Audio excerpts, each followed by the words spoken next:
Jared सिर्फ 7 साल का था जब आग ने उसकी जिंदगी की हर चीज छीन ली। आग गराज में लगी थी, शायद किसी इलेक्ट्रिकल सर्ज की वजह से।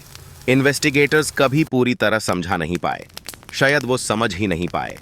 जेरेड को बस इतना याद है कि स्मोक अलार्म के आवाज से उसकी नींद खुली और उसने देखा कि दीवारों पर आग इस तरह चल रही थी जैसे कॉकरोच रोशनी देखकर भाग रहे हो। उसके माँ बाप उस आग में जल गए, उनके शरीर कोयला जैसे कले हो गए। जेरेड को एक पड़ोसी ने बचाया जो खुद के हाथों पर छले और आंखों में डर लेकर उसे बाहर खींच लाया। जेरेड के हाथ में कुछ था, एक अजीब सा वैक्सी प्लास्टिक का गथा जो कोई पहचान नहीं पाया।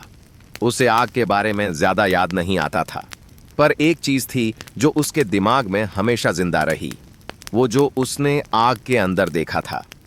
एक आकृति, अधूरी, पिघली हुई, उसकी तरफ देख रही थी खाली गद्दों जैसे आंखों से।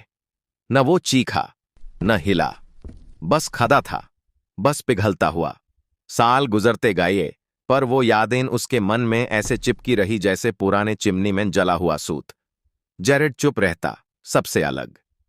थेरेपिस्ट इससे सर्वाइवर्स गिल्ट कहते, पर सिर्फ जेरेड को असली सच पता था कि वो अभी भी उससे देख रहा था, इंतजार कर रहा था, क्योंकि मेल्टेड मैन वापस आ गया था। शुरुआत हुई स्मेल से, जाले प्लास्टिक की बदबू, फिर उसके अपार्टमेंट की दीवारें पसीने से भीगती जैसे किसी सौना का टेम्परेचर हाई कर दिया गया हो।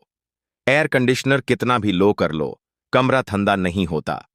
रात को एक हल्का सा आवाज उसे जगता, किसी के गीले पांव से चलने की आवाज। टिमकी जिस साप आती दी, स्क्विश स्क्विश स्क्विश।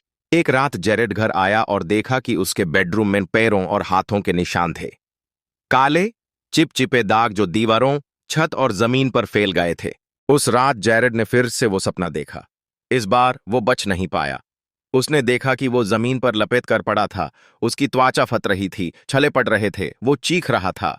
तभी मेल्टेड मैन आग में से बाहर आया और उसे गोद में उठकर एक नए पैदा हुए बच्चे की तरह झुलाने लगा। उसके होंठों से उबलता पानी जैसे आवाज निकाल रही थी, कुछ बोलता हुआ।